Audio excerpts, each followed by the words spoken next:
Bonjour à tous, bienvenue sur la chaîne YouTube de Google Atelier Numérique. Je m'appelle Pierre-Olivier et je serai avec vous en live ce matin autour d'un sujet hyper intéressant, comment lancer un projet sur Internet. Est-ce que vous m'entendez bien? Est-ce que vous me voyez bien? Est-ce que je pourrais avoir du coup une confirmation de la part de Detsu? Je suis avec Detsu ce matin du coup en live également qui va s'occuper de la modération et du chat. Est-ce que vous pouvez du coup vous confirmer que tout va bien au niveau du son et au niveau de l'image? Impeccable, merci beaucoup, tout est bon. En tout cas, bienvenue à celles et ceux qui viennent de nous retrouver du coup sur ce live. Merci beaucoup pour vos réponses, Kiao. On va pouvoir entamer du coup ce live autour de, donc, comme je disais, de comment lancer un projet sur internet. On va d'abord, comme à notre habitude, présenter le programme donc Google Atelier Numérique que vous connaissez peut-être sans doute déjà ou peut-être que pas encore. En tout cas, on va pouvoir le présenter. C'est un programme de formation donc, qui a pour objectif d'aider les Français à monter en compétences dans l'univers du marketing, plutôt du numérique, afin qu'ils puissent développer des projets donc aussi bien personnels que professionnels. Un programme qui a différents piliers, des formations collectives en présentiel et en distanciel, la chaîne YouTube que vous connaissez, l'outline qui permet de réserver un coaching ou un accompagnement personnalisé, donc au numéro qui s'affiche ici en bas à gauche. Et vous avez du coup la certification qu'on appelle les principes fondamentaux du marketing numérique, qui vous permet d'appréhender tout l'écosystème du marketing numérique. Donc, un programme de formation, 4 piliers, et le maître mot du programme, c'est que c'est un programme qui est accessible à tout le monde et surtout sans frais, pour ne pas dire gratuit. OK.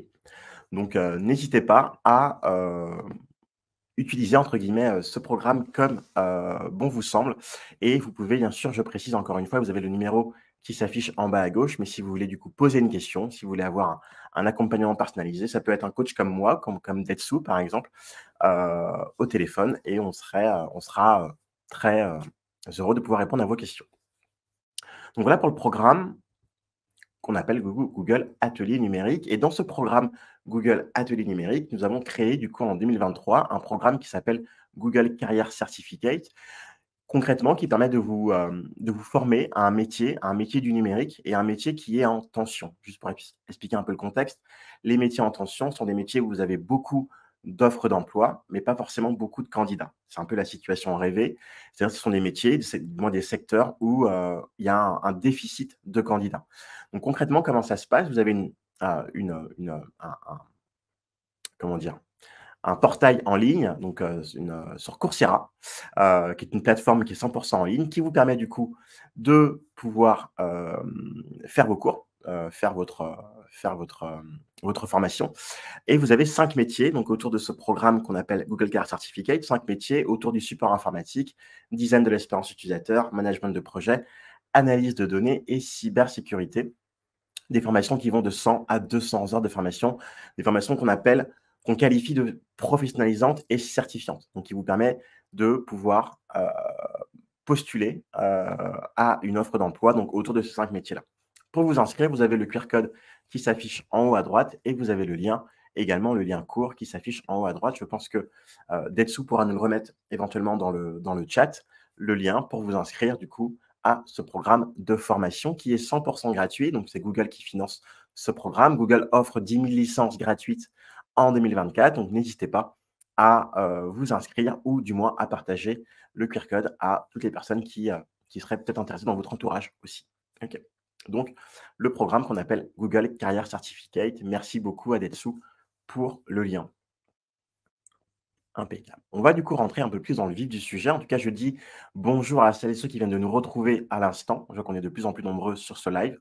C'est un plaisir d'être avec vous ce matin. Donc, vous avez le lien qui s'affiche du coup dans le chat. Du coup, n'hésitez pas à vous inscrire ou à le partager à toutes les personnes qui seraient potentiellement intéressées dans votre entourage aussi. OK. On est parti du coup un peu plus dans le vif du sujet. En termes d'objectifs, ce matin, nous allons apprendre à structurer et tester votre projet web, premièrement, premier point. Deuxième point, on va apprendre à identifier du coup les différents leviers qui sont pertinents pour la réalisation de votre projet ou du projet. Et enfin, on va apprendre à mesurer et analyser du coup les différentes performances de vos actions. Donc, quand on met en place un projet, forcément, on doit pouvoir le mesurer afin de pouvoir l'optimiser éventuellement dans les mois qui suivent la lancée du projet. OK, donc mesurer et analyser les performances de vos actions. Donc 3 fondamentaux, ce matin, on va essayer du coup de les voir dans leur globalité. N'hésitez pas à poser des questions si vous avez des questions ou à prendre même des captures d'écran si vous souhaitez prendre des photos, des captures d'écran de la présentation. OK, n'hésitez surtout pas. On va commencer du coup dans la partie un peu introductive sur notamment les usages du numérique en France. Donc on va essayer un peu de remettre un peu les fondamentaux. Qu'est-ce qu'on entend par, le numérique? Quels sont les usages du numérique en France? Quels sont les chiffres? Par exemple, heu, on estime qu'en France, on a 61 millions d'internautes, donc ce qui correspond à peu près à 93 de la population française. Ce qui veut dire à peu près que, tous les Français, donc en grande majorité, sont connectés, donc sont des internautes. 80 notamment des Français utilisent, les réseaux sociaux, donc c'est quand même un chiffre qui est intéressant. On passe en moyenne 1h40 par jour sur ces réseaux sociaux. Certains, c'est un peu plus, d'autres, c'est un peu moins. Moi, je pense que c'est un peu plus que ça par jour et on passe en moyenne 5h30 par jour en ligne. Donc on est ultra connecté. Encore une fois, c'est une moyenne. Par exemple, moi, ce matin, j'ai reçu, comme tous, les lundis matins, mon rapport hebdomadaire. Donc j'ai passé 5h48, par exemple, sur mon téléphone, heu, la semaine dernière, donc en moyenne par jour.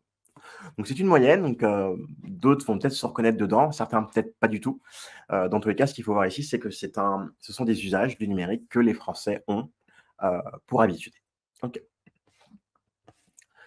Et encore une fois, en termes de chiffres, donc on peut estimer que le numérique et le physique sont complémentaires. D'ailleurs, c'est clairement un sujet de fond. On n'oppose plus forcément le numérique au physique. On parle même d'ailleurs de phygital, qui est ce complément entre le physique et le digital. C'est-à-dire qu'on sait très bien qu'une expérience peut se vivre à la fois dans les 2 interfaces, si je puis dire. Dans tous les cas, 64 des acheteurs préfèrent acheter auprès d'une marque ayant à la fois une présence physique et numérique, OK? On parle de click and mortar, je ne sais pas si c'est un terme qui vous parle, click and mortar. Ce sont les entreprises qui ont une présence physique et une présence, numérique. Donc par exemple, si je prends les grandes entreprises comme Decathlon, comme Zara, comme, d'autres marques que vous connaissez, elles ont une présence à la fois en physique et en numérique. Donc, et ça participe du coup à ce chiffre, hein, de 64 des Français qui, ont une préférence pour des marques qui ont les 2, qui sont présentes sur les 2. 63 des Français achètent, ou débutent leur achat en ligne. Donc, c'est aussi une particularité, du numérique et de ce complément, physique. C'est-à-dire qu'on peut débuter un achat en ligne et le terminer en numérique et inversement.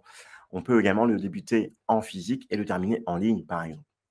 Autre chiffre, 68 considèrent que les commerces de proximité devraient proposer la possibilité de commander sur internet, donc de proposer du click and collect. Donc ça, c'est une, particularité, une spécificité du numérique, et qui lie justement ce côté phygital, donc numérique et digital. OK? Donc on voit très bien ici que les comportements des Français sont spécifiques à ces différents usages et à cette complémentarité entre le numérique et le digital, entre le numérique et le physique. Et justement, on peut dire nous vivons en ligne, donc on ne va plus forcément en ligne, mais on vit en ligne. Donc internet fait partie intégrante de nos usages du quotidien et je pense que vous n'allez pas, me contredire, si vous êtes par exemple présent ce matin sur notre live YouTube, c'est que vous avez une présence ou une appétence du moins pour le numérique. OK? Donc on est clairement aujourd'hui, heu, on est en ligne, d'accord? On vit en ligne, on ne va plus forcément en ligne. Il y a quelques années, on pouvait dire que on va en ligne. Clairement, aujourd'hui, la vie quotidienne, d'un Français est composée à la fois du numérique et du physique. Dans tous les cas, pourquoi être présent en ligne? On sait il y a un intérêt à une présence en ligne. Premièrement, il y a une notion de visibilité, donc être plus visible, c'est une possibilité. Beaucoup de personnes, notamment, se lancent sur le web par souci de visibilité. OK. Également pour acquérir de nouveaux clients, promouvoir son activité, c'est une notion également de visibilité. On parle de promotion, on parle de notoriété. Créer une communauté, aussi avoir des personnes qui seraient potentiellement, qui pourraient nous suivre et qui seraient potentiellement des personnes qui vont participer à la vie de notre marque ou de l'entreprise, plus spécifiquement. OK? Et enfin, on peut dire aussi que la présence en ligne se justifie par le fait de proposer une expérience, donc à la fois en ligne à ses clients et aussi, pourquoi pas en physique. Donc ça fait un peu écho aux différents chiffres qu'on a vus tout à l'heure. Donc la présence en ligne, elle se justifie, par des besoins de visibilité, de notoriété, d'acquisition de nouveaux clients, de communauté ou enfin de promotion de son activité tout simplement. Donc il y a un intérêt, bien évidemment, à être présent en ligne. Impeccable. Premier point. Deuxième point, je dirais plutôt de cette, donc après la partie introductive, on va du coup apprendre à structurer votre projet, donc son projet, web. Qu'est-ce qu'on entend par structurer? C'est entre guillemets «commencer par les fondamentaux». On sait que la structure d'un projet détermine potentiellement la réussite du dit projet. OK?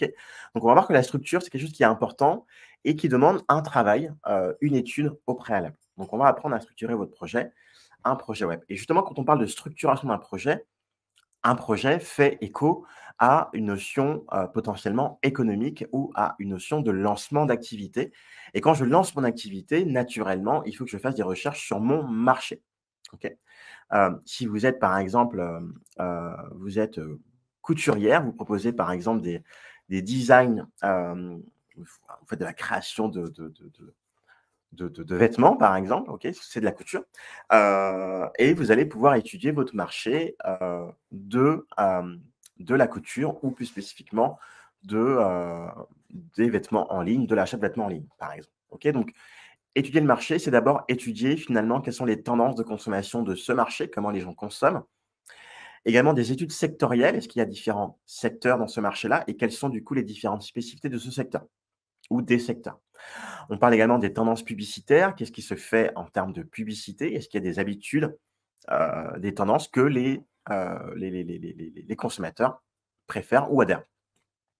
Également en termes d'études comportementales, est-ce que finalement, mes clients ou, les clients potentiels de ce marché-là, qu'est-ce qu'ils font? Qu'est-ce qu'ils font pas? Hem, Autant d'éléments qui peuvent me permettre du coup d'avoir une vision très précise de mon marché. OK? On sait que la réussite d'un projet est souvent conditionnée à l'étude de marché qu'on aura fait au préalable. Souvent, l'erreur qu'on peut faire, c'est de négliger cette partie-là. OK? Donc de ne pas la négliger, de bien penser qu'on peut le faire de manière très professionnelle avec des outils comme Think with Google, par exemple, qui est un outil, qui permet d'avoir des insights. Donc quand on parle d'insights, c'est de la connaissance, OK? La connaissance client. Merci d'être sous pour le lien. Donc, Think with Google qui permet d'avoir une vision, de, son secteur ou de son, domaine particulier ou du moins d'avoir une vision aussi globale d'un secteur ou d'une tendance de marché, une tendance de fond dans la société.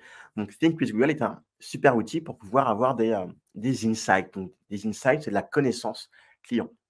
Vous avez bien sûr le BDM, donc le blog du modérateur, que je pourrais également vous proposer, qui est un blog hyper intéressant, qui traite notamment, spécifiquement du numérique, et de tous les aspects du numérique, aussi bien les réseaux sociaux, la publicité, des choses comme ça. Donc, BDM, vous avez data.gouv.fr que je trouve hyper intéressant parce que, souvent on néglige cette banque d'informations, mais que je trouve très pertinente, qui est très intéressante, qui peut être très utile pour, votre étude de marché. Donc, quelques outils ici, on peut en prendre encore une fois plusieurs, mais n'hésitez pas à prendre une photo de cette slide si vous voulez du coup avoir un peu une vision globale des différents outils qu'on peut utiliser pour faire son étude de marché.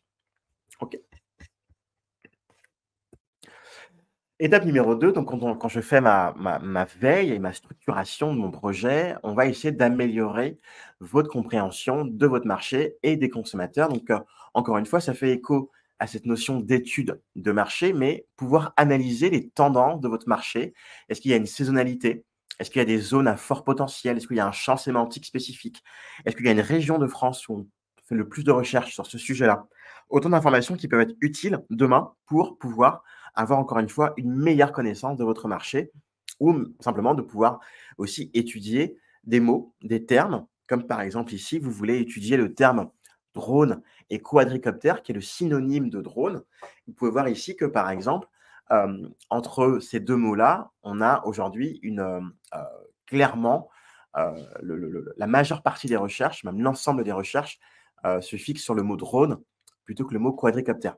Donc par exemple, ça peut vous donner une idée, quels sont les mots que je vais pouvoir du coup mettre dans mon site internet, par exemple, ou quels sont les mots que je vais pouvoir du coup, identifier comme les mots qui parlent de mon secteur ou qui parlent le mieux de mon entreprise. OK. Donc on parle de Google Trends, je pense que, je vais vous le mettre dans le chat.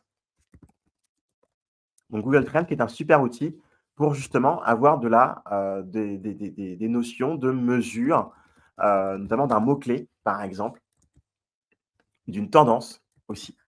OK, donc je vous l'envoie dans le chat, ça peut être intéressant. Donc Google Trends qui est un formidable outil gratuit pour pouvoir analyser des tendances d'un mot ou d'un secteur plus spécifiquement.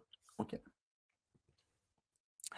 Autre outil que je voulais vous présenter, il s'appelle Answer the Public, qui permet d'améliorer la compréhension du marché et des consommateurs, mais autour de notions très précises comme les questions que les gens se posent sur un domaine. Par exemple, vous êtes encore une fois, vous avez une ferme pédagogique, par exemple, et vous voulez savoir quelles sont les questions qu'on pourrait se poser sur ce terme spécifique de ferme pédagogique. Donc, ça permet de comprendre la demande des consommateurs pour un service ou un produit et le champ sémantique utilisé, encore une fois, quels sont les mots qui sont utilisés dans ce secteur. D'accord? Donc, l'outil s'appelle Answer the Public. Merci d'Etsu pour le lien et qui permet de voir les questions, quels sont les mots, quelles sont les questions, quels sont les verbatims qu'on se pose sur un sujet en particulier. OK? En l'occurrence, ferme pédagogique. D'accord? Et donc, du coup, ça permet d'avoir une vision un peu plus précise de quels sont finalement les différents mots, les différentes phrases ou même les différentes requêtes longues qu'on pourrait se poser, du coup, qu'on pourrait poser par rapport à tel sujet. OK? Donc, il ne faut pas hésiter à se servir de ces outils-là, qui sont encore une fois gratuits, qui vous donnent, une première vision de votre domaine, de votre secteur, de votre marché. OK? Est-ce que c'est clair jusqu'ici? Est-ce que tout va bien? Je vois qu'on est, un nombre, assez intéressant sur ce live. Est-ce que tout va bien de votre côté? Est-ce que ça va jusqu'ici?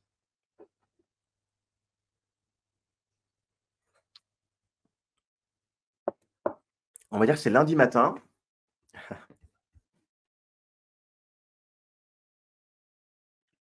Jambon et mental. Merci beaucoup. Super, merci Kiao.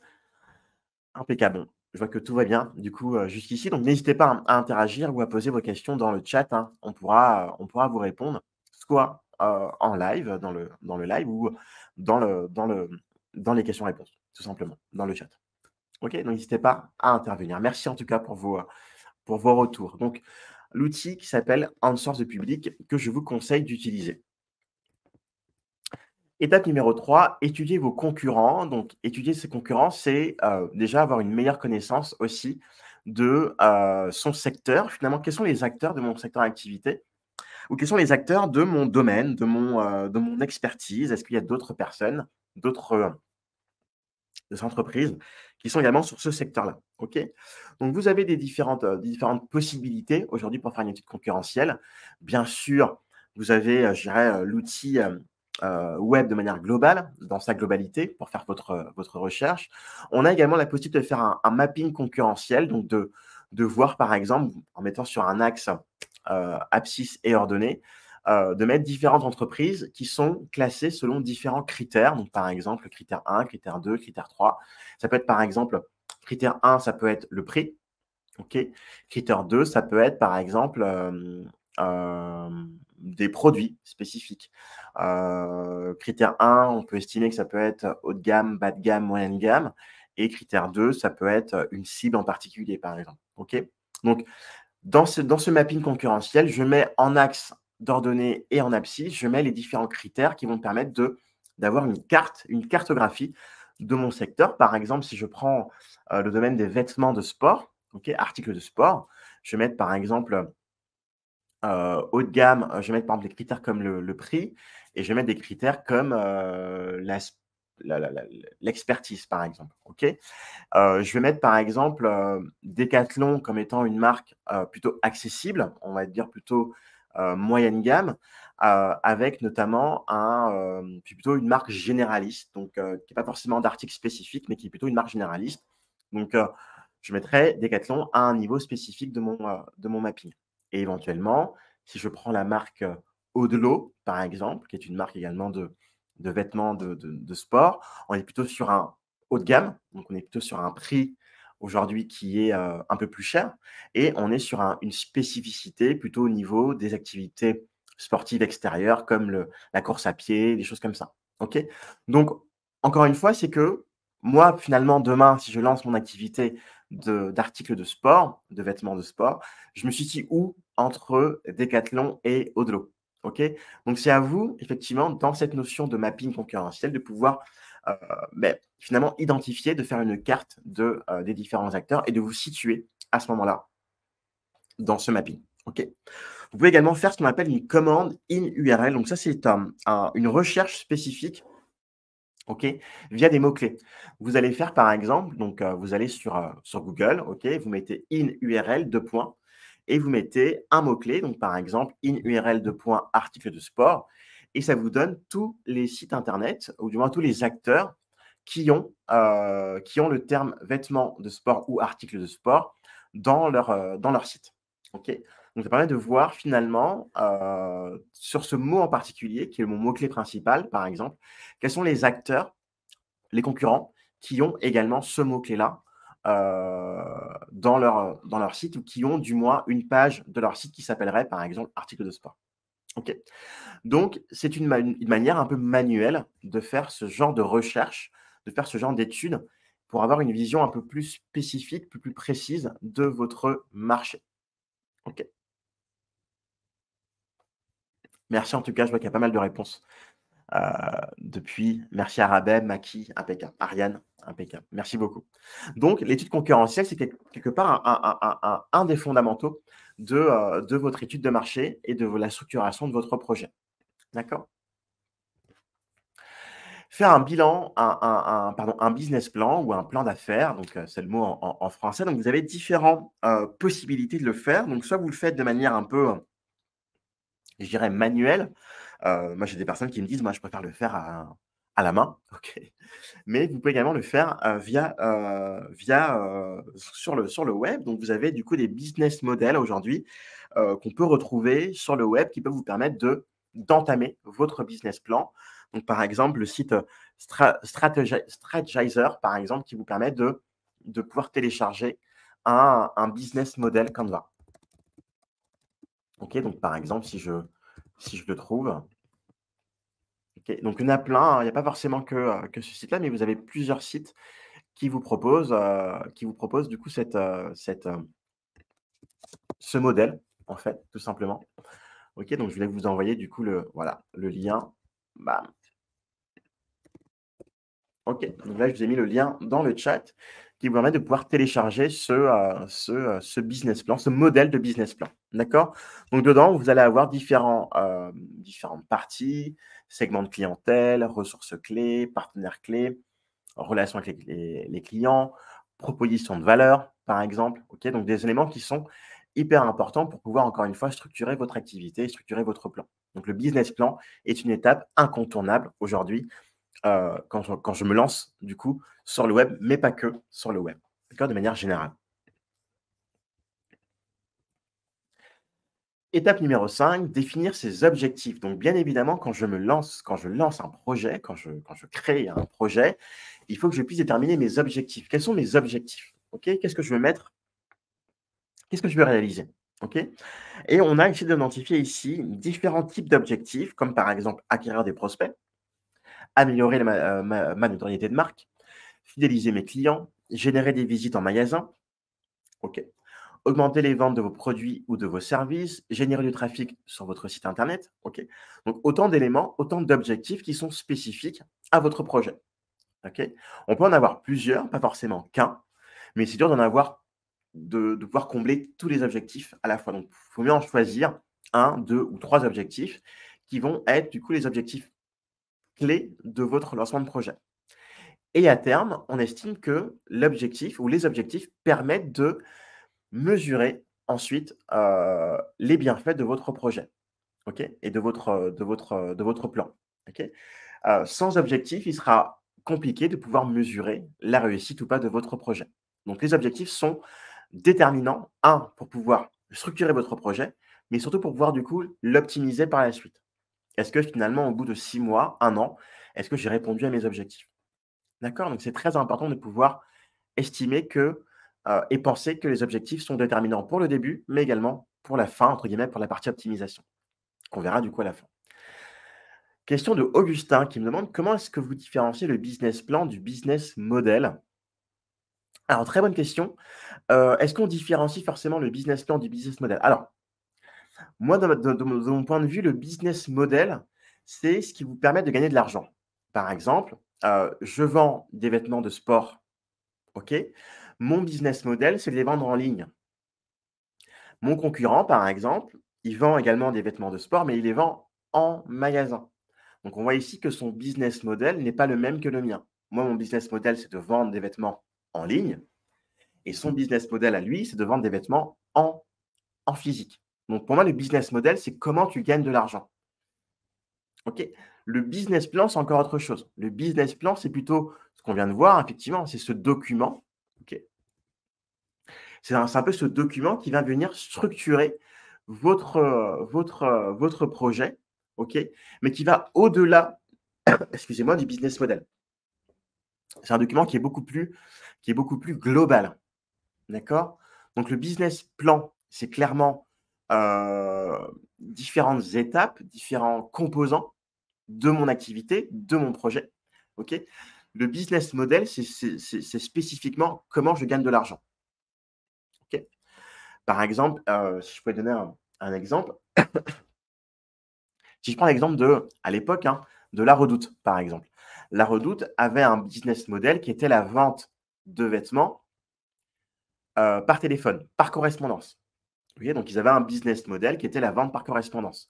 Avec l'essor du numérique et des comportements numériques, La Redoute a modifié son business model et elle a plutôt un business model qui est orienté vers la vente en ligne. Je ne sais pas si je suis très clair, Augustin. D'accord? Le business model, c'est plutôt comment je gagne de l'argent. Par quels moyens je gagne de l'argent? Comment? Est-ce que c'est la vente en ligne? Est-ce que c'est du physique? Est-ce que c'est un abonnement? Hem, OK. Le business plan, c'est plus général. C'est plutôt un document qui vient, du coup, un peu structurer, le business de votre activité. OK. Merci à vous. Donc je disais effectivement que la dernière étape était les objectifs et que cette étape-là était déterminante pour le lancement de mon activité et déterminante également pour pouvoir optimiser et mesurer, hem, ma réussite, heu, mon projet de manière globale.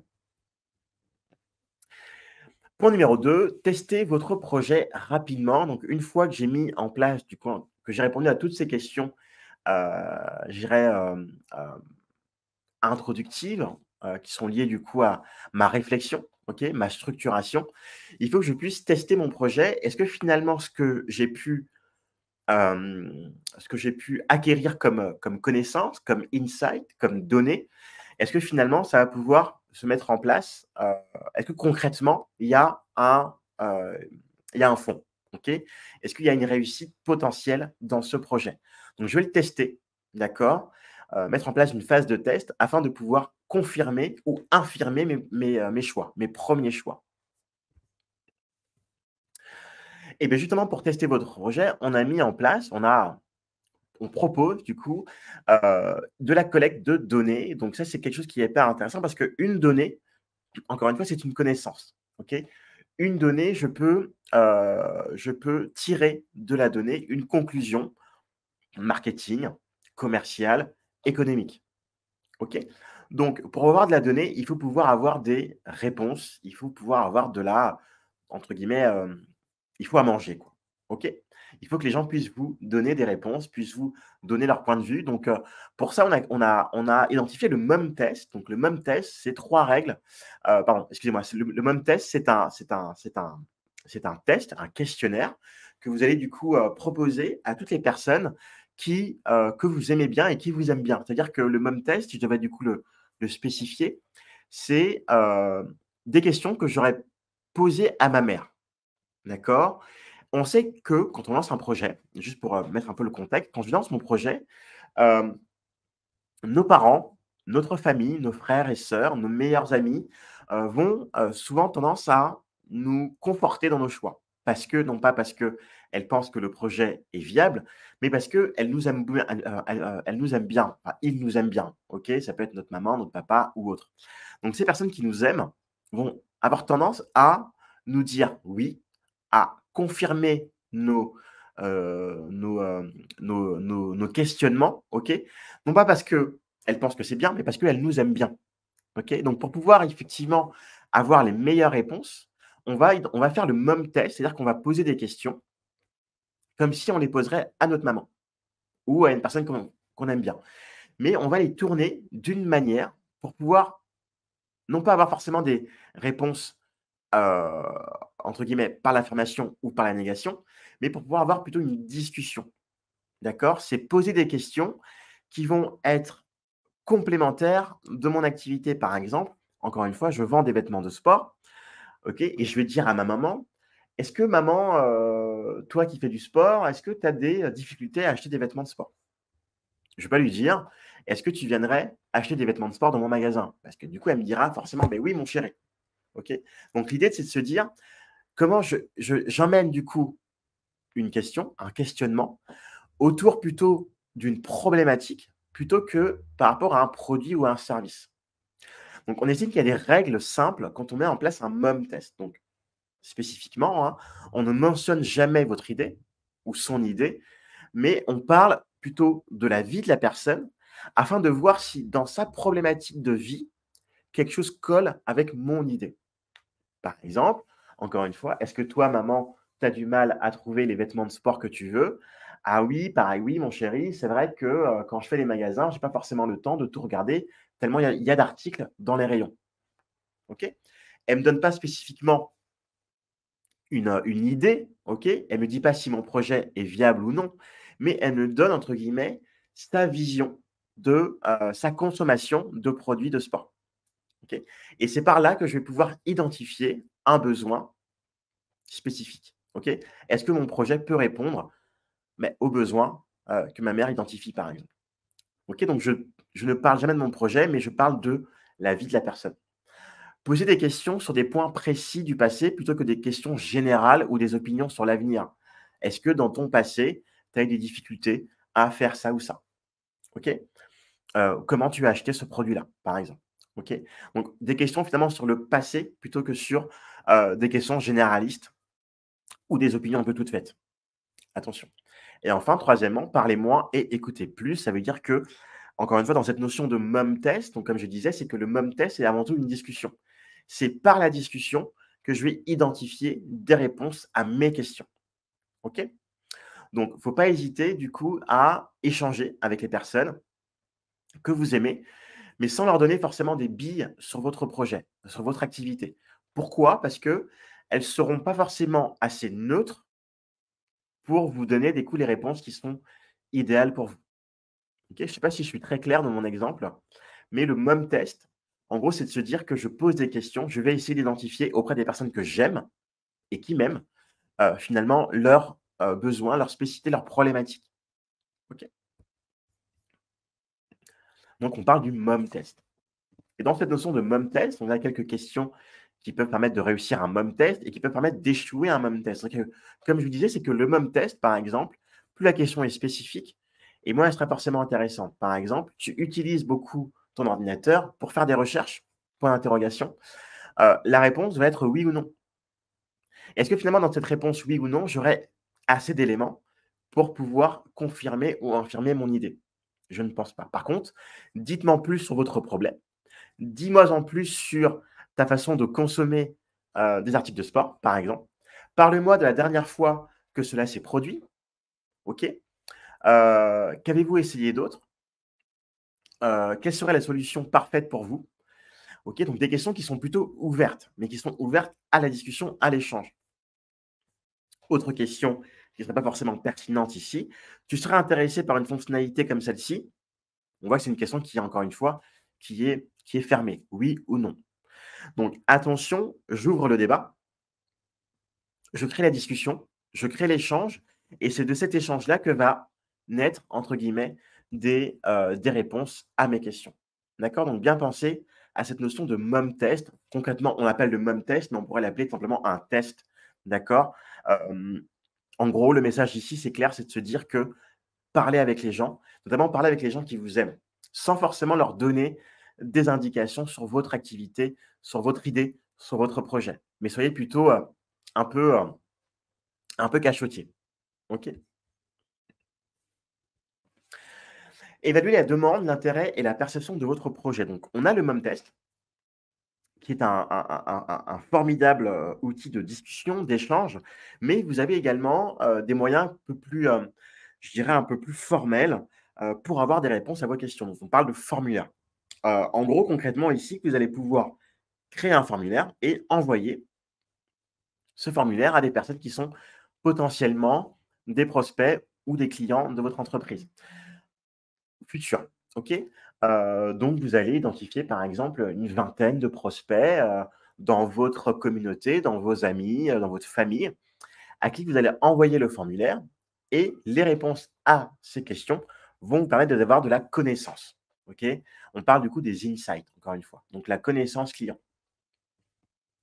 Donc, vous avez Google Forms, qui est un formidable outil pour pouvoir créer du coup des formulaires. Donc, je vous envoie du coup le lien dans le chat si vous le souhaitez. Donc, c'est un outil qui est gratuit, encore une fois, et qui vous permet de pouvoir mettre en place un formulaire de manière très, très simple et de l'envoyer à qui vous voulez.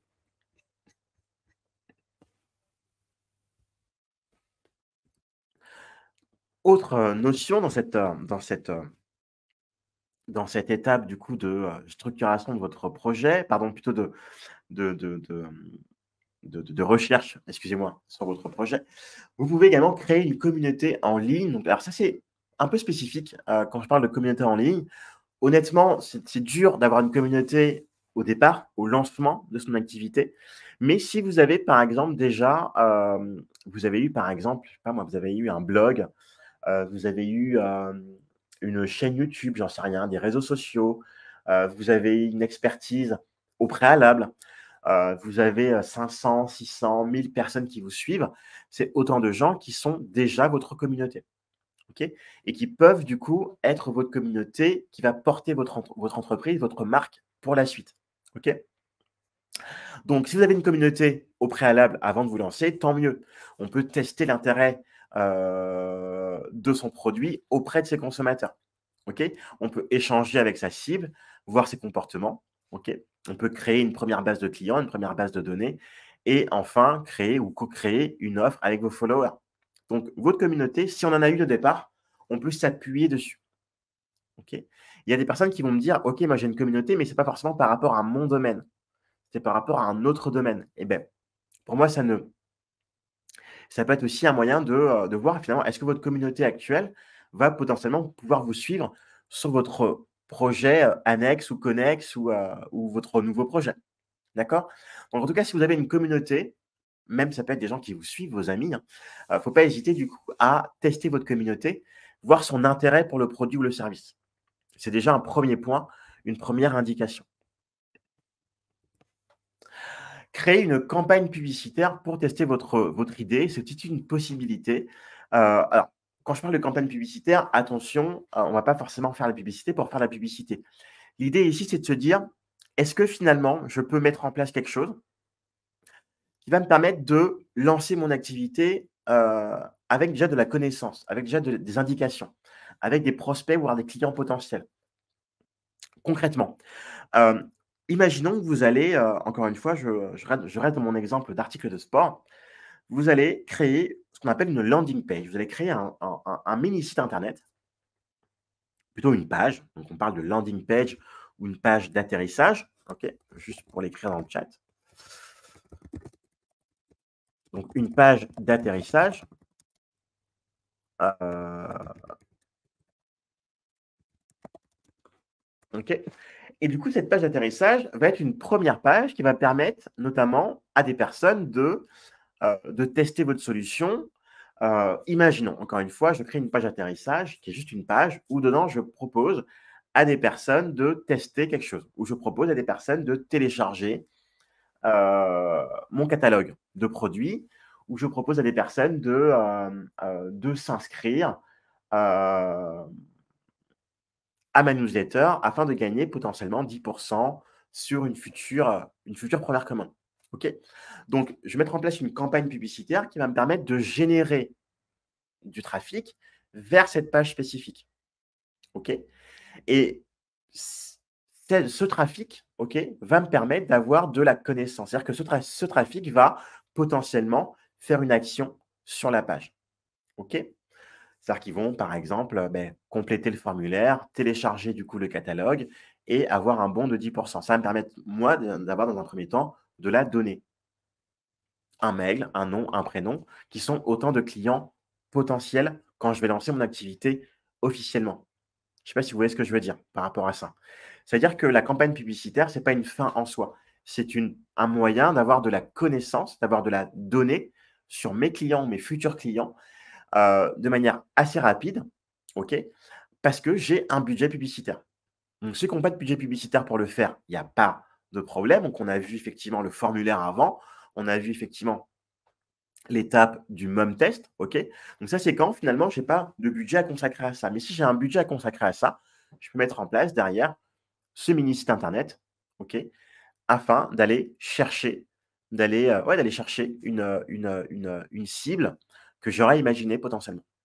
OK, donc l'avantage de ça, c'est que ça permet de tester la solution, tester différents messages, différents leviers d'acquisition, définir mieux votre projet, fixer le prix ou le meilleur prix, ou du moins le prix que le client est capable de payer, comprendre également le comportement de la cible, le comportement de recherche de votre cible.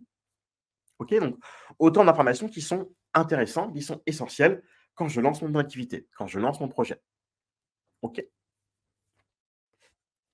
Je ne sais pas si je suis très clair là-dessus. Il ne faut pas hésiter à me poser des questions si vous en avez. D'accord? N'hésitez surtout pas. Autre élément que je peux mettre en place pour justement avoir de la connaissance, il y a cette campagne de crowdfunding aussi. On parle de financement participatif, donc on l'a déjà vu, hein. Peut-être que certains ont déjà potentiellement participé à ce genre de campagne. Vous avez du coup 2 plateformes qui sont assez connues, KissKissBankBank et Ulule, qui sont des plateformes pour mettre en place justement du financement participatif par rapport à votre projet. Par exemple, vous voulez vendre des espadrilles et vous voulez avoir un financement. Donc, à quoi ça sert finalement? Quel est l'avantage de ça? C'est que le financement, bien sûr, si j'ai de l'argent, si les gens mettent de l'argent, mais c'est toujours intéressant pour moi, OK? Mais ça donne également un feedback, OK? Comment les gens perçoivent mon projet, OK? Mon produit, OK? Donc ça permet de voir si des personnes sont prêtes à mettre de l'argent dans votre idée. Également, voir les différentes possibilités d'amélioration de votre projet. Ça permet également de pouvoir générer du trafic, vers votre site internet, votre landing page. Hem, OK. Dans tous les cas, c'est un moyen rapide pour lever des fonds, par rapport à une idée, par rapport à un projet. OK, donc on parle du crowdfunding. Pour moi, c'est un double sens, hein. C'est un double, enfin, comment dire? C'est un double objectif. Objectif de financement derrière, mais c'est aussi un objectif de pouvoir connaître et mieux connaître finalement, le rapport que les gens auront à mon produit, à mon service, à mon offre. OK? Donc ça, beaucoup d'avantages et in fine, un avantage pécunier derrière. Impeccable. Est-ce que ça va jusqu'ici? Ouais? Vous êtes un peu timide ce matin, mais c'est normal, c'est le lundi matin sans doute? OK. N'hésitez surtout pas à intervenir dans le chat si vous le souhaitez. Dernière étape, identifier les leviers pertinents pour la réalisation de son projet. On va voir que dans le numérique, on parle de leviers numériques qui sont intéressants pour pouvoir du coup, je dirais, lancer son projet, OK, le dynamiser, le dynamiter, j'ai envie de vous dire presque, afin d'avoir une croissance aussi, intéressante. Merci Ariane pour votre retour. Donc ces différents leviers numériques, marketing, en tout cas des leviers digitaux, donc il y en a plein.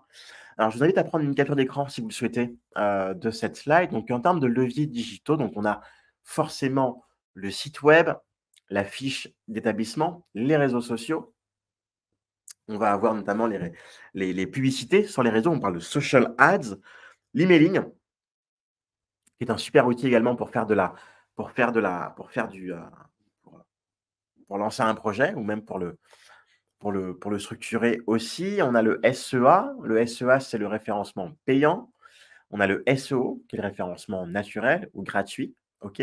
Donc autant de leviers qui sont intéressants pour lancer son projet et il y en a d'autres, bien sûr, encore. Donc c'est vrai que la question qu'on me pose souvent, merci Maki, on me pose souvent une question, c'est de me dire, est-ce que ça vaut le coup? Est-ce que c'est important, c'est essentiel d'avoir un site web quand je lance mon projet?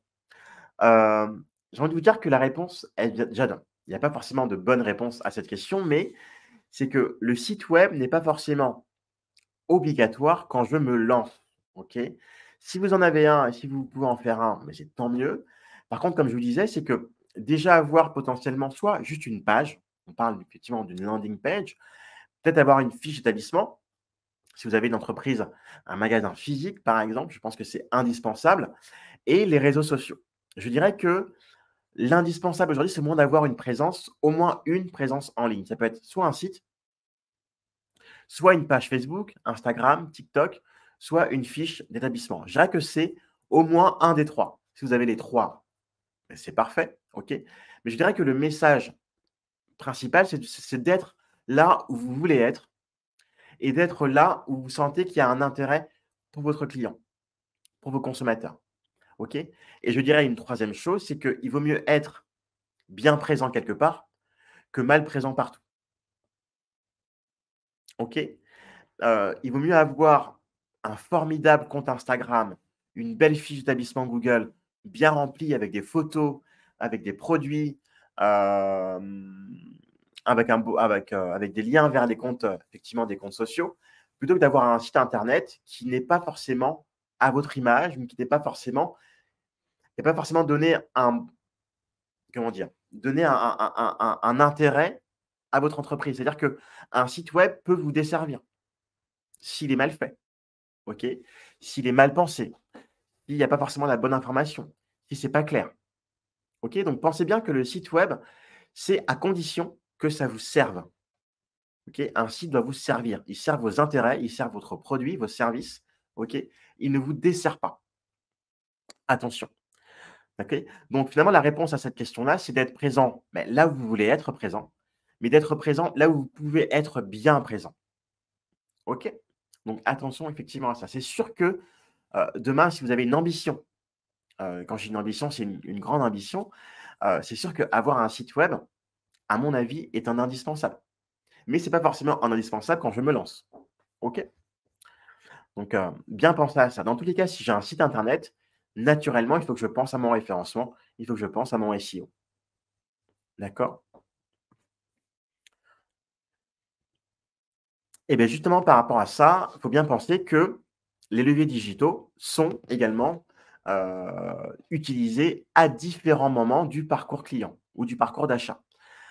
Juste pour préciser, c'est qu'on sait aujourd'hui, grâce au numérique, via le numérique, que le web, a différents composants, différents leviers, on vient de les voir effectivement tout de suite et on voit que ces leviers-là ont un intérêt à différents moments du parcours d'achat d'un client. OK? Alors si je devais du coup le résumer globalement, on parle de notoriété, intérêt, achat et fidélisation. C'est-à-dire qu'on le voit comme un entonnoir dans tous les cas, c'est qu'au départ, vous allez avoir des gens qui ne peuvent pas, qui ne veulent pas, qui ne vous connaissent pas, et qui ne veulent pas acheter votre produit, votre service. Ils ne vous connaissent pas dans tous les cas. Donc vous allez mettre en place des leviers de notoriété afin de vous faire connaître. Deuxièmement, on parle de l'intérêt. Donc là, ici, il s'agit de convertir les gens qui vous connaissent, OK, votre marque ou votre produit en acheteurs potentiels, OK. La deuxième étape du parcours, c'est l'intérêt. OK, donc pouvoir convertir ce trafic qui ne vous connaît pas encore, OK, en personnes qui vous connaissent et de moins qui vont pouvoir acheter votre produit. Donc on parle de la notoriété et de l'intérêt. Troisième étape, bien évidemment, c'est l'achat. OK? Donc le client potentiel, une fois qu'il est potentiel, il faut qu'il achète. Il doit acheter. Il peut acheter. Donc là, on va générer du chiffre d'affaires et de la rentabilité. Et enfin, quatrième étape, la fidélisation. On va fidéliser vos clients, avoir de la recommandation et du réachat. On sait clairement que cette étape-là, elle est essentielle car il est beaucoup plus simple de fidéliser un client et même moins cher de fidéliser un client que d'en acquérir un nouveau. OK? Donc bien penser que les différents leviers qu'on vient de voir ici, OK, vont avoir un intérêt, une utilité à différents moments du parcours d'achat. Et justement, pour entre guillemets un peu, expliciter ce que je viens de dire, c'est que le SEO, la publicité display, votre fiche d'établissement, vos réseaux sociaux ont un intérêt effectivement pour vous rendre notoire, pour vous rendre visible. Pour effectivement, créer cet intérêt, encore une fois, donc pour pouvoir convertir des personnes qui sont inconnues en, heu, potentiels clients, en prospects, vous allez effectivement mettre en place des leviers comme le référencement, les réseaux sociaux, un podcast, de l'emailing, par exemple, ou du référencement payant. Et enfin, l'achat va effectivement aussi, avoir comme levier le référencement, les réseaux sociaux, l'emailing, le référencement net payant, le SEA. Et pour fidéliser, là, clairement, c'est beaucoup plus spécifique. Vous allez avoir l'emailing et les réseaux sociaux. Donc, dans tous les cas, il faut bien penser que différents leviers marchent à différents moments du parcours d'achat. Mais vous me direz: «Oui, mais on voit les mêmes leviers partout». Alors effectivement, c'est que les leviers comme le SEO, par exemple, on estime qu'une page de votre site répond à un besoin spécifique de l'internaute. Une page de votre site, par exemple, encore une fois, je prends mon exemple de vêtements, d'articles de sport. Le référencement de ma page d'accueil, de mon site de manière globale, OK, va me permettre d'être notoire, OK? Hem, la page de mon blog sur, par exemple, pourquoi acheter des bas de contention? Pourquoi mettre des bas de contention quand on fait du sport? Cette page-là, que je vais du coup, référencer naturellement aussi, va permettre d'apporter de la considération à mon prospect. C'est-à-dire qu'une personne qui ferait une recherche de: «Pourquoi mettre des bas de contention?» pourrait potentiellement retomber sur ma page et donc du coup, elle est ici déjà, si je puis dire, un client potentiel et donc par définition, la page de mes bas de contention, la page de mon produit bas de contention, OK? Celle-ci en SEO, pareil, elle sera référencée afin de toucher un client potentiel, par exemple une personne qui est après bas de contention pas cher ou bas de contention en nylon, par exemple, OK? Donc là, on voit bien que chaque page de mon site a un intérêt dans justement ce parcours d'achat. OK? Donc, il faut voir ces différents leviers-là comme des moments, du moins des moyens, pardon, de pouvoir capter l'internaute à différents moments de son parcours d'achat. OK? Et globalement, le SEO, pour en parler de manière très, très, très, très globale, le SEO a vocation à justement donner un contenu de votre site selon la recherche de l'internaute. OK? Donc bien penser ça, c'est que les différents leviers sont intéressants pour pouvoir capter l'internaute et lui donner finalement ce dont il a besoin à n'importe quel moment. OK? Et sur n'importe quelle plateforme. Est-ce que ça va? Ouais? N'hésitez pas, du coup, si vous avez des questions, on peut revenir du coup sur cet aspect plus spécifique. Dans tous les cas, il y a différentes typologies de sites internet. Si je viens sur ce levier spécifique qui est le site web, on a potentiellement 3 types de sites. Le site vitrine, le site e-commerce et comme je vous expliquais tout à l'heure, la page d'atterrissage. OK? Elles vont avoir effectivement des intérêts et des fonctions différentes. Pardon. Le site internet, il est là pour informer. Donc le site vitrine, pardon, il est là pour informer, pour valoriser vos produits, vos services, pour augmenter votre visibilité. C'est un site vitrine, mais attention, je précise bien que les sites vitrines ont aussi intérêt à convertir. Par exemple, j'ai un site vitrine, certes, mais je propose, un premier rendez-vous gratuit ou alors je propose, un premier échange ou je propose de télécharger quelque chose ou de prendre un rendez-vous. C'est de la conversion aussi, OK? C'est pas forcément une macro conversion, c'est pas une conversion forcément liée à un achat, mais c'est une conversion qui est importante dans, encore une fois, dans mon tunnel de vente. OK? Donc attention, hein, juste pour préciser, c'est que les sites vitrines, même s'ils ne vendent pas, ils ont quand même vocation à convertir. Deuxième typologie de site, le site e-commerce. Donc là, clairement, on est là pour vendre, donc fidéliser, acquérir de nouveaux clients, concrètement, avoir du chiffre d'affaires. La page d'atterrissage, comme je vous disais, c'est qu'elle permet de convertir, je dirais des prospects ou des gens qui ne nous connaissent pas en prospects ou éventuellement en clients. OK? Donc pour moi, c'est plutôt une notion de prospection. OK? On parle plutôt de génération de leads. Une page d'atterrissage, elle a vocation à être je dirais au milieu du tunnel de vente. Je ne sais pas si vous voyez ce que je veux dire? C'est que la page d'atterrissage, elle me sert de elle sert à relancer derrière une autre étape, d'acquisition et enfin, elle permet également de faire connaître son offre naturellement aussi. OK, donc la page d'atterrissage, elle est très spécifique pour pouvoir justement, générer, avoir du prospect. OK? Donc des gens, donc ça peut être un mail, un nom, un prénom, un numéro de téléphone, mais au moins j'ai de la donnée que je peux du coup, convertir en client. OK, donc 3 typologies, globalement de sites internet. J'ai une question, il y a une question de Kiao, qui me dit: «On peut référencer une page de page jaune en référencement naturel, car je n'ai pas encore la page du site web». Alors, peut-être c'est une question toute bête. Alors, non, il y a pas de question bête, il y a que des réponses bêtes. Heu, votre page des pages jaunes, elle porte, enfin, si j'ai bien compris, hein, c'est votre page d'activité, enfin, c'est la page de votre entreprise, OK? Sur les pages jaunes. Donc là, vous aurez du mal à mettre en place des leviers en termes de référencement naturel, OK? Par contre, effectivement, si une personne tape le nom de votre entreprise, il y a de fortes chances que, votre page la page de votre page des la page de votre entreprise sur les pages jaunes ressorte. OK? Mais vous aurez du mal à, entre guillemets, pouvoir vraiment concrètement activer des leviers, de SEO, sur une page, des pages jaunes. OK? Par contre, si effectivement, elle porte votre nom de votre entreprise, on peut mettre dessus du coup une description, on peut mettre un numéro de téléphone, on peut mettre le lien vers votre site web quand vous en aurez un. Effectivement, cette page-là peut être déjà une première identité pour vous. OK? Mais vous aurez du mal, vous, à la référencer plus spécifiquement. OK? À part rentrer les informations que vous devez rentrer, mais vous n'aurez pas de levier SEO comme comme des leviers SEO de votre site internet à vous, par exemple. D'accord? Je ne sais pas si je suis très clair. Par exemple, une page d'établissement Google, OK, c'est pareil, on peut la compléter, donc on la complète avec un maximum d'informations, mais on n'a pas de levier, concrètement de levier SEO, comme on pourra en avoir sur un site internet. OK.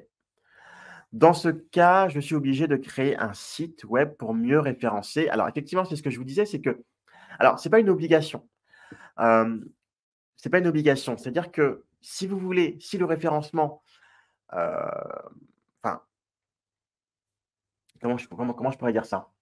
Heu, si vous n'avez pas de réseaux sociaux, effectivement, ou même une fiche d'établissement Google, avoir un site internet, c'est potentiellement un incontournable. OK? En tout cas, en termes de référencement et de référencement naturel, seul le site internet est un levier, heu, je dirais est un levier de SEO, où vous aurez la possibilité de mettre en place différents, critères, et différents leviers SEO.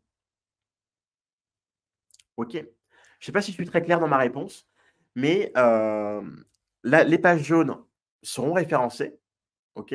Donc il y aura toujours une existence, OK? Vous allez toujours ressortir par rapport à ça, mais vous aurez du mal à pouvoir jouer là-dessus.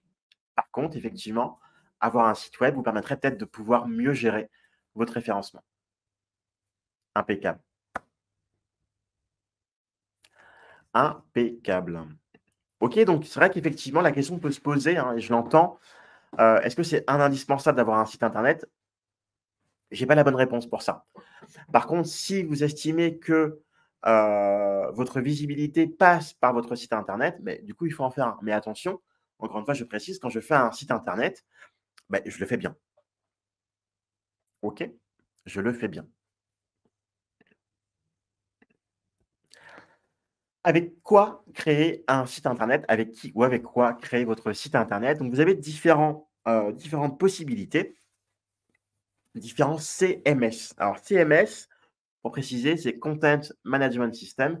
C'est un outil pour créer un site. OK? Hem, pour créer un site e-commerce plus spécifiquement, vous avez des outils qui sont, je dirais, spécifiques, au e-commerce. OK? Je pense à Shopify, par exemple, je pense à WooCommerce, PrestaShop, Magento, OK? Qui sont des CMS qui sont spécifiques au e-commerce.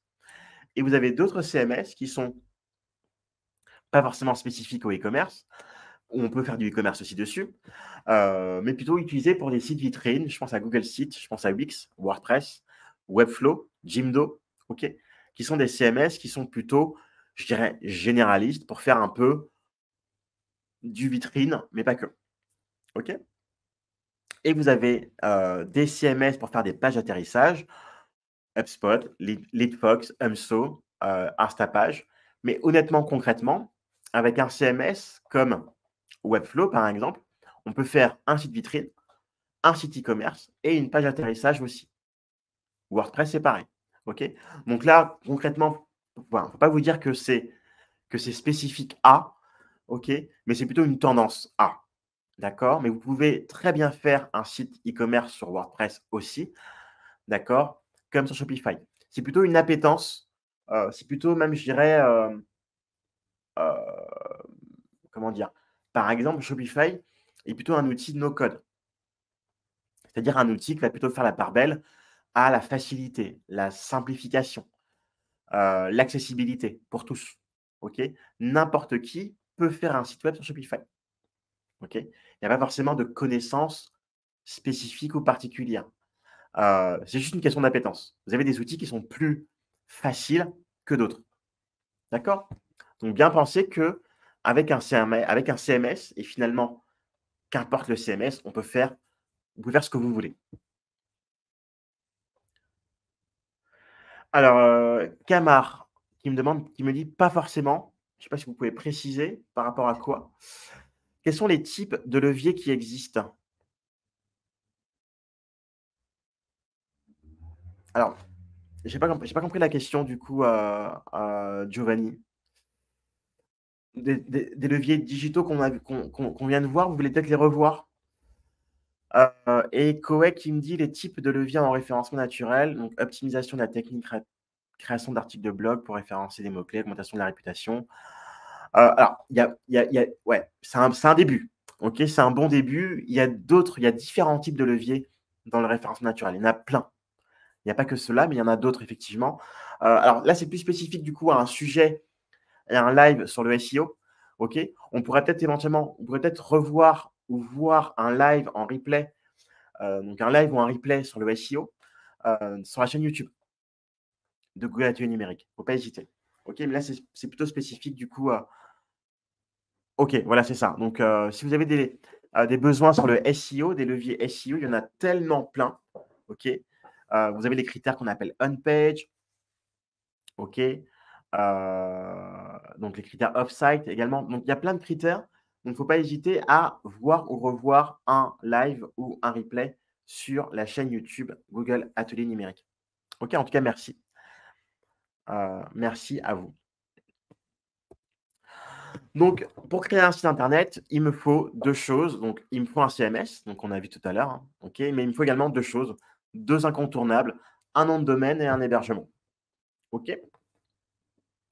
Alors les solutions, qu'on appelle no code, par exemple comme Shopify ou, Wix ou, Webflow, vous permettent de payer un abonnement, donc mensuel ou annuel, et dans cet abonnement annuel ou mensuel, vous avez un nom de domaine et un hébergement qui sont intégrés.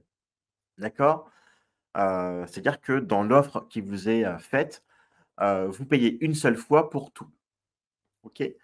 Pour celles et ceux qui voudraient éventuellement, faire le distinguo entre ces différentes plateformes, vous pouvez acheter un nom de domaine ailleurs, sur une plateforme spécifique, je pense à OVH ou Yonos par exemple, OK? Et on peut également acheter un hébergement sur une autre plateforme comme OVH, Yonos, Hostinger, O2Switch aussi, OK? Donc on peut tout réunir dans un seul abonnement, OK? Souvent via du no-code, via un CMS no-code ou alors, beh, différencier du coup les différentes plateformes et acheter spécifiquement un nom de domaine sur une plateforme, un hébergement sur une autre. C'est une possibilité. OK. Dans tous les cas, pour celles et ceux qui lanceraient un site internet, qui veulent avoir un site internet, il y a 2 incontournables, hein, nom de domaine et hébergement, c'est un indispensable. OK. Merci à Detsu pour la réponse. Impeccable. Pour le complément d'information par rapport au SEO.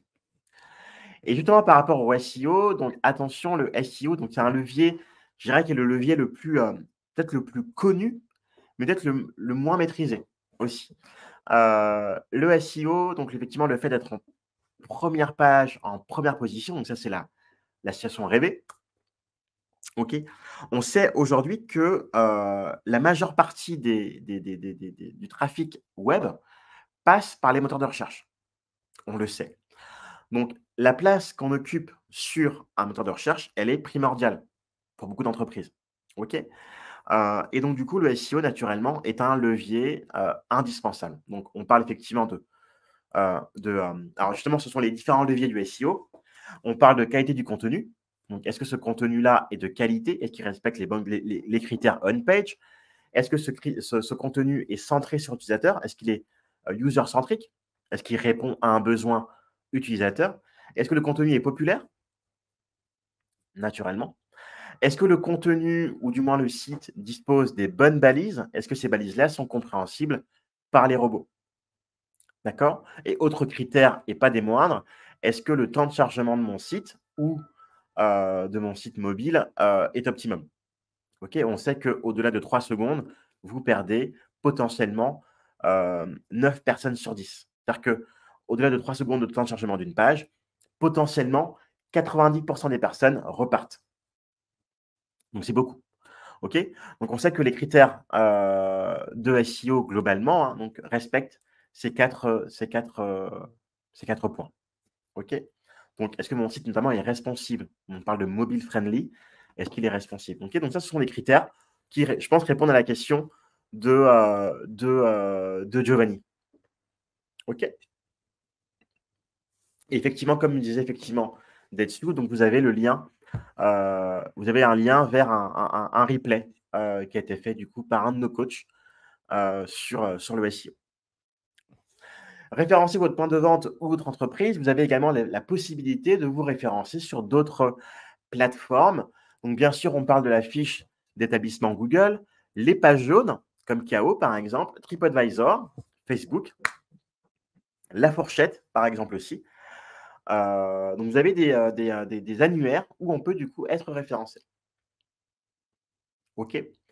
Je pense également à Plan sur Apple, OK? Qui va avoir une mise à jour là bientôt qui va arriver, en 2024.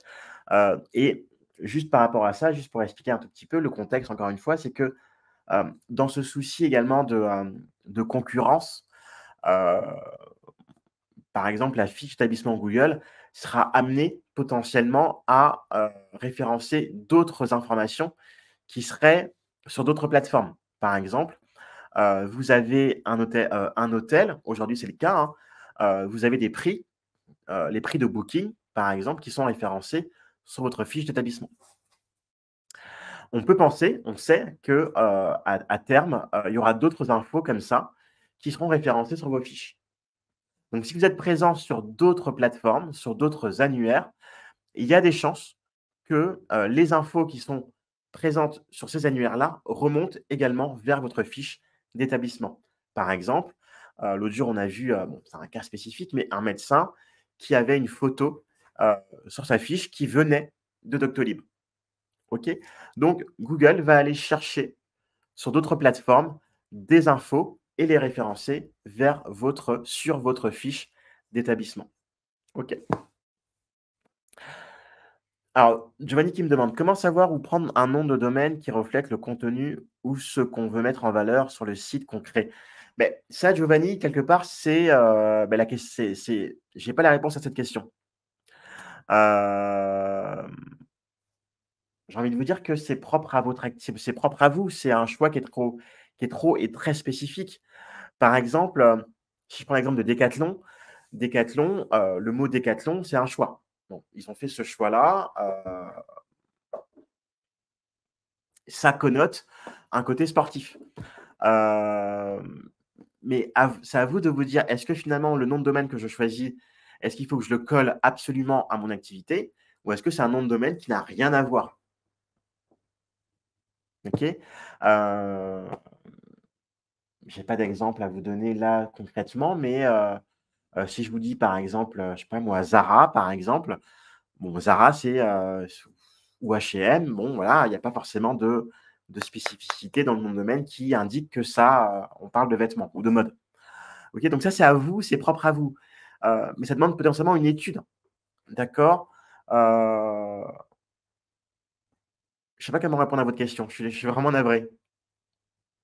C'est un choix qui est trop spécifique à vous, OK? Soit vous prenez un nom de domaine qui est encore une fois, lié à votre activité ou pas du tout. Mais il y aura pas forcément d'incidence, OK? Ça, c'est fait partie de votre réflexion en tant que chef d'entreprise, d'accord? Hem, attention par contre de potentiellement de trouver attention, un nom de domaine qui est déjà utilisé, il ne sera pas possible de l'utiliser. Attention de bien étudier la concurrence. Bah, est-ce que votre nom de domaine, il est bien spécifique aussi à déjà de 1 à votre activité, mais spécifique aussi à vous. Est-ce qu'il n'y a pas un concurrent qui aura un nom, trop similaire, par exemple? Est-ce qu'il n'y a pas une activité qui a rien à voir avec la mienne, qui porterait également ce nom-là? Donc après le choix du nom, il est propre à vous. OK? Référencer votre point de vente également, donc on a d'autres manières de référencer son point de vente. Donc on a bien sûr, Google Merchant Center, Google Shopping globalement.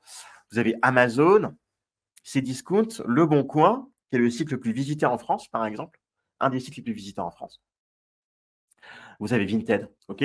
Donc vous avez des sites internet qui sont potentiellement également des points de vente potentiels pour votre entreprise et donc du coup, il y aura forcément un lien aussi entre, votre site internet, si vous en avez un, et ces points de vente-là. D'accord? Donc là, vous allez pouvoir avoir un trafic vers votre site internet, potentiellement, et avoir un trafic sur les plateformes. C'est-à-dire qu'on parle globalement ici d'affiliation, c'est-à-dire que je mets un produit sur Amazon, donc je vais bénéficier du trafic d'Amazon. OK? Après, bien sûr, dans la boutique Amazon, vous avez différents acteurs, mais potentiellement, je me mets sur Amazon pour bénéficier de sa visibilité ou de leur visibilité.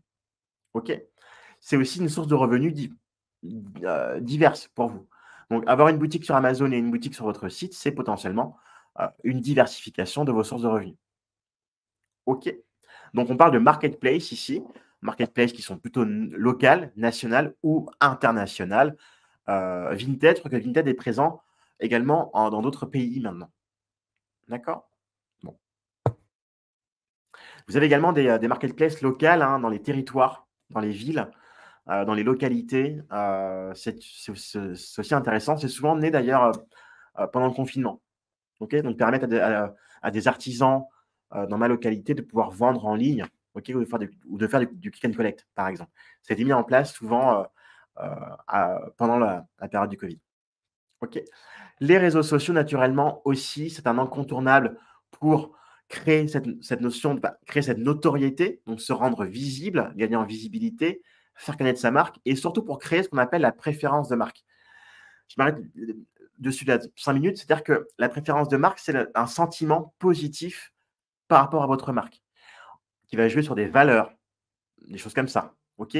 Ou même sur votre personnalité. On sait aujourd'hui que la différence entre 2 marques finalement, un consommateur entre 2 marques qui proposent les mêmes produits, il ira là où sa préférence de marque ou là où son cœur va parler. C'est-à-dire que finalement, entre 2 marques, 2 produits identiques, c'est la valeur qui va me faire acheter tel ou tel produit. OK? Donc attention effectivement à ça, c'est que, beh, sur les réseaux, je peux créer ce sentiment de préférence. OK? Comme disait très justement, Karl Lagerfeld, il disait: «La question, c'est pas de savoir si je suis, vendable, si est-ce que les gens», comment dire? Il disait, «Est-ce que je suis vendable?» Non, c'est pas la question. Est-ce que les gens ont envie de m'acheter? C'est ça plutôt la question. OK? Donc quelque part, c'est aussi à vous de vous dire: «Est-ce que les gens ont envie de m'acheter?» D'accord? Et je pense que clairement, c'est une question, qui devrait nous intéresser vivement, dans notre présence en ligne. Qu'est-ce que je donne aux gens pour qu'ils aient envie de m'acheter? OK? Donc là, les réseaux sociaux, sont un outil formidable pour créer cette préférence de marque. Avoir votre communauté, bien évidemment, aussi, qui va vous porter par la suite. Adaptez vos messages en fonction des réseaux également. Donc, vous avez différents messages sur différents réseaux et vous aurez potentiellement, différentes cibles sur différents réseaux, naturellement. Donc, la question ici, enfin, du moins le maître mot ici, c'est de vous dire que j'adapte mon discours en fonction, encore une fois, en fonction du réseau, OK? Car sur ce réseau, vous avez des codes différents, vous avez des cibles différentes. Donc, pensez à prendre une capture d'écran si vous le souhaitez aussi. Bien sûr, l'IA est un formidable, outil pour, notamment, améliorer sa présence sur les réseaux sociaux et même pour avoir déjà une idée un peu de qu'est-ce que je vais dire sur les réseaux. Comment je vais être présent sur ces réseaux-là. Donc vous avez ici un cas pratique avec l'IA où on peut demander à l'IA de vous générer ce qu'on appelle un calendrier éditorial. OK? Donc, qui est spécifique à votre activité, à ce que vous faites, à vos réseaux aussi. Donc là, vous avez, ChatGPT et Gemini qui sont 2 outils formidables pour pouvoir vous aider à penser à votre calendrier éditorial. Comment je vais être présent? Qu'est-ce que je vais dire? Et où? OK? Donc ici, exemple d'un prompt que je voulais vous montrer. Donc quand je parle d'IA, je parle forcément de prompt. Le prompt, c'est quoi? C'est la demande que je vais faire du coup à l'IA. OK? On sait que l'IA va générer un contenu à partir d'une demande et cette demande, c'est ce qu'on appelle un prompt et donc vous avez différents types de prompts. En l'occurrence ici, un prompt pour faire un calendrier éditorial. Donc là, pareil, n'hésitez pas à faire une capture d'écran si vous le souhaitez. OK? Donc le prompt, c'est toujours, le contenu que je donne pour générer du contenu. OK? Donc pensez du coup à faire une capture d'écran si vous le souhaitez, ça peut être sympa. Et enfin, communiquer par mail, c'est aussi une possibilité. Donc, je le dis et je le redis, mais l'email est un outil qui est souvent sous-coté, attention, mais c'est un formidable outil de rétention. C'est-à-dire que l'email est un outil pour ne pas vous faire oublier des gens qui vous ont, qui ont acheté votre produit, qui sont intéressés à votre marque. Donc pensez effectivement à créer une newsletter, à créer de l'automatisation, OK? Fidélisez vos clients, faites la promotion de vos nouveaux produits, par exemple. OK? Donc en fait, un outil qui est indispensable pour créer ce côté fidélisation. D'accord? Donc attention, Sarbacane, Sendinblue, qui sont 2 outils intéressants. Je pense à Sendinblue, qui s'appelle Brevo maintenant. Alors attention, on n'a pas mis à jour, mais le nouveau terme de Sendinblue, le nouveau nom de marque, c'est Brevo. OK? Qui est un outil formidable. Donc attention effectivement à ne pas négliger cet aspect emailing. OK? Donc on a différents types d'emailing, comme je voulais vous le montrer ici. Donc, c'est votre anniversaire, c'était le mien il n'y a pas longtemps. J'ai reçu plein de mails, avec des bons d'achat, pour pouvoir du coup me fidéliser encore plus. D'accord? Donc un client qui est fidèle est un client qui coûte enfin qui est moins cher qu'un client, à acquérir. OK? Je ne sais pas si je suis très clair, mais voilà. Pensez bien que la fidélisation, c'est toujours une étape qui est importante et hyper importante. La publicité pour l'activité, donc effectivement, se faire connaître, c'est aussi pouvoir mettre un peu d'argent, en termes de promotion, donc en termes de publicité. Donc là, je vais, être présent soit en SEA, soit sur les réseaux sociaux. Donc attention de bien penser qu'une publicité, c'est un produit, un service, une organisation auprès d'un groupe, d'une audience que je vais éventuellement identifier, cibler et avec un budget. D'accord? Donc, ce sont ces 3 leviers qui font la réussite aussi de votre publicité. Donc bien penser que la publicité, c'est un incontournable si je veux aller un peu plus vite et un peu plus loin. OK? Donc là, bien évidemment, vous avez, donc les publicités qu'on peut voir. Donc on parle de SEA ici, donc référencement, heu, payant. Donc là, je vais payer le droit d'être en première position. OK? Donc là, via Google Ads, en l'occurrence. Donc en l'occurrence, salle de sport Marseille, vous avez Basic Fit, qui est en premier. Donc là, Basic Fit a payé le droit d'être en première position sur ce terme-là. OK. Ciblez vos clients là où ils passent du temps. Bien évidemment, on parle de social ads.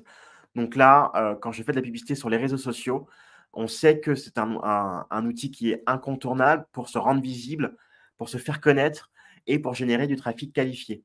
Un trafic qui a un intérêt pour la marque, le produit ou le service. OK, donc on parle de social ads.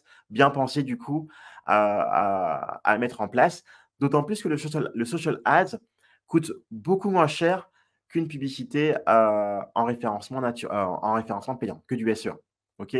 On estime que le ticket d'entrée pour des publicités sur les réseaux sociaux, c'est à partir de 1 € par jour. D'accord? Donc on peut très bien avoir une visibilité à partir de 1 € par jour pour 30 € par mois. Adresser un message visuel lors de vos temps forts, donc bien penser effectivement, vous avez un temps fort, vous avez, je sais pas, c'est les soldes, vous avez un produit, du moment, un produit phare. Donc on peut également le, promouvoir en annonce display. Donc le display, c'est toutes les annonces qu'on peut voir sur les sites internet, hein, tous les encarts publicitaires qui vont apparaître hors du contenu. Donc souvent, un habillage de page, une bannière, un grand angle ou un pavé. D'accord? On le voit déjà depuis des années, mais attention, heu, beaucoup d'internautes ne font plus vraiment attention à ces espaces publicitaires. OK? On parle d'un phénomène d'accoutumance publicitaire, de banner blindness, qui fait que du coup, beh, elles sont là, ces pubs-là, on les voit sans les voir. OK? Donc le display, pour moi, c'est vraiment pour faire de la visibilité avant tout. Mesurer vos actions, on va terminer du coup par ça. Donc la mesure des actions, c'est toujours pareil. Donc la mesure des actions, c'est mesurer les données qui vous importent. Donc là, je mesure finalement les chiffres, les données, les toutes les infos que je peux avoir, mais qui m'intéressent, OK? Qui sont importantes pour moi. Analyser les résultats, donc là, vous allez pouvoir voir si, par rapport à vos objectifs, vous êtes dans le vrai ou pas, d'accord? Et enfin, optimiser vos actions en fonction de ces résultats-là. Et donc remettre en place d'autres objectifs, OK? Qui viennent ou qui vont venir confirmer ou infirmer vos 1 choix, OK? Donc cette dernière étape-là, encore une fois, j'explique, mais j'expliquais déjà avant, c'est qu'elle est indispensable par rapport à ce qu'on a vu. C'est-à-dire elle est liée à l'étape numéro 4 ou numéro 5, je ne sais plus, sur les objectifs. Étape numéro 5. D'accord? Donc bien penser que les objectifs vont déterminer la réussite ou non de votre projet. Et c'est par rapport à ces objectifs-là que je vais pouvoir du coup optimiser mon deuxième volet, ma deuxième étape. D'accord? Donc on peut estimer que tous les 6 mois, je fais une sorte d'audit, de mon projet. OK? Et que vous avez différents KPI, hein, pour ça, par rapport justement à vos objectifs. OK, donc est-ce que finalement les objectifs que j'ai mis en place, heu, marchent? OK? Et donc vous avez différents KPI, donc différentes métriques, OK, qui vont vous permettre de pouvoir mesurer, votre réussite. OK? Et en termes d'analyse de résultats, donc si je veux encore une fois m'appuyer sur de la donnée et avoir quelque part une optimisation la plus fiable possible, je me base sur de la donnée tangible que j'ai analysée par rapport à des comportements, par rapport à du trafic sur mon site ou sur mes réseaux sociaux. OK? Vous avez bien sûr Analytics de Google, Matomo qui est le concurrent français. OK, Hotjar, qui sont des outils pour pouvoir analyser le comportement des gens sur votre site ou votre application. Et vous avez bien sûr les réseaux sociaux qui ont des outils spécifiques pour pouvoir mesurer et analyser vos résultats. En termes de KPI, alors en termes de KPI, on a mis en place ici quelques KPI qui peuvent du coup être intéressants quand je me lance dans cette étude, dans cette partie un peu de mesure. Vous avez le ROI, donc le retour sur investissement, donc les recettes sur les dépenses, le CPC, le CPL, le CPA, le CPM, coût par clic, coût par lead, coût par acquisition, coût par 1000 impressions. La portée, on parle du reach, nombre de personnes qui ont été touchées par une publicité. OK. On parle également du nombre d'impressions. OK, donc une impression, c'est pas une vue. Alors moi, je vais attention, je vais être, un peu, en porte-à-faux par rapport à ce que qu'il y a à l'écran. C'est que pour moi, une impression, c'est avant tout un affichage. OK, c'est pas forcément une vue. Une vue, c'est quand j'ai vu la publicité. Donc on parle de coût par vue, notamment en vidéo, par exemple. Mais l'impression, c'est une pub qui s'affiche. OK, donc je vais sur un site internet, je vois une bannière publicitaire, et ben, c'est une impression. Si je rafraîchis ma page, c'est une deuxième impression. Est-ce que c'est forcément une vue? OK, donc on parle d'impression, plutôt d'affichage publicitaire. La conversion, le CTR, donc le taux de clic, par exemple, OK, qui sont autant d'outils qui sont intéressants. Donc, également le taux de conversion, par exemple, un nombre de personnes converties sur 100 personnes exposées à la publicité. OK? Donc autant de métriques qui sont intéressantes pour pouvoir, encore une fois, optimiser, mesurer et optimiser sa stratégie. D'accord? Donc optimiser vos actions. On parle d'A/B testing aussi. Alors je n'ai pas parlé en préambule, mais j'en parle maintenant. L'A/B testing, c'est quand je vais tester 2 choses, OK, via 2 campagnes qui vont être différentes sur l'élément que je veux tester. Par exemple, je fais une campagne A avec jumelles et un bouton acheter, jumelles en bleu et le bouton acheter en noir sur bleu. Donc on est sur la campagne A. La campagne B, jumelles en rose, le mot jumelle également en rose. Et donc là, je n'ai pas le bouton acheter, mais j'ai un bouton avec le prix 9,99. Et donc, je peux mesurer comme ça, OK, quelle campagne a le mieux marché. Et à terme, je peux avoir une certitude qu'on appelle une certitude publicitaire. C'est-à-dire que je sais, par mon étude A et B, je sais que telle jumelle, les jumelles roses avec le prix, convertissent mieux que les jumelles bleues sans le prix. OK? Je fais de l'A/B testing. OK? Donc ça, c'est une notion marketing pour tester différents points. Comme par exemple, je fais la même campagne, donc imaginons que je prenne la campagne B et je l'envoie à 2 cibles différentes. A/B testing pour cibler, pour tester ma cible. Est-ce que c'est la cible A ou la cible B qui marche le mieux? D'accord? Faire de la veille informationnelle, donc ça, c'est encore une fois une façon d'avoir de la connaissance, d'être en adéquation, d'être en phase avec mon marché, mon secteur. Qu'est-ce qui se fait? Les tendances, OK?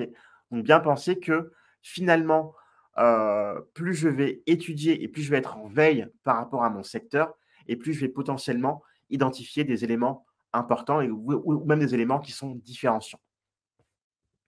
OK? Demander un maximum d'avis, ça c'est important. Les avis participent à l'achat. On le sait aujourd'hui, il n'y a pas de doute là-dessus. L'avis participe à l'achat. Donc demander un avis, c'est quelque part une garantie aussi que mon entreprise, ou mes produits seront mieux vendus parce que la preuve sociale est quelque chose de déterminant. D'accord? En e-commerce notamment, un site qui n'a pas de preuve sociale, où il n'y a pas forcément d'avis, aura du mal à convertir. Alors que les sites qui convertissent beaucoup sont aussi des sites qui ont beaucoup d'avis, qui vont rassurer les gens. D'accord? Donc les avis sont essentiels, voire déterminants. Et donc du coup, pour conclure, on vous met ici en place le guide de lancement. Donc là, c'est un petit résumé de ce qu'on vient de voir. Donc n'hésitez pas à prendre une photo, une capture d'écran si vous le souhaitez. Donc c'est un petit résumé finalement mais qu'est-ce qu'on vient de dire? On parle, en termes de structuration, de tests, de leviers pertinents et enfin de mesure de vos actions. Donc c'est les 4 étapes résumées ici en une seule slide. OK. On va pouvoir du coup conclure et arriver du coup à la fin de ce live qui nous a pris quand même 1 heure et demie. Est-ce que c'était clair pour vous? Est-ce que vous avez des questions plus spécifiques? Est-ce que vous voulez revoir des éléments qu'on aurait peut-être vus potentiellement? Donc n'hésitez pas à poser vos questions dans le chat. Avant que les questions n'arrivent, déjà vous dire merci dans un premier temps. C'était un plaisir d'être avec vous, ce matin, donc autour de cette, thématique qui, à mon avis, qui est une thématique assez généraliste et qui peut vous donner envie d'aller voir un peu plus loin. On a commencé à parler un peu de SEO, par exemple, donc faut pas hésiter à soit appeler sur le numéro qui s'affichait du coup, au début, hein, donc le 01 76 21 52 00 pour prendre un coaching auprès de d'Etsu, de moi, par exemple. Et vous pourrez également donc, voir ou revoir, des lives ou des replays sur la chaîne YouTube. Donc là, il ne faut pas hésiter, hein, encore une fois. Donc le programme, il est accessible à tous et sans frais. OK. En tout cas, merci à vous, merci à toi Detsu, d'avoir été avec moi sur ce live. Merci Maki, merci beaucoup. Merci à vous, c'était un plaisir. Ah, merci beaucoup Augustin. Merci beaucoup. Donc en tout cas, effectivement, c'était un sujet qui a mis, je pense, du coup, les jalons un peu, mais qui va certainement vous donner d'autres besoins, qui va peut-être apporter d'autres lumières aussi, à votre projet. Donc il faut bien penser que le numérique, c'est un comment dire? C'est un formidable moyen de se lancer, en fait, d'accord? Et nous, on est là, nous, Google Atelier Numérique, on est là pour pouvoir vous aider, vous aiguiller, vous rassurer aussi et vous donner tous les éléments nécessaires, tous les leviers, une meilleure compréhension de tous les leviers digitaux, numériques. OK? Merci à vous, merci Rabem, merci à vous Koé, merci à Ariane, merci à Sylvie, merci à Giovanni, merci à Detsu. C'était un plaisir. Je vous dis à très bientôt, du coup. Très belle journée, très beau lundi, très belle semaine, et on se revoit du coup sous d'autres auspices, sur un autre sujet potentiellement aussi. Très belle journée, à bientôt et à très vite.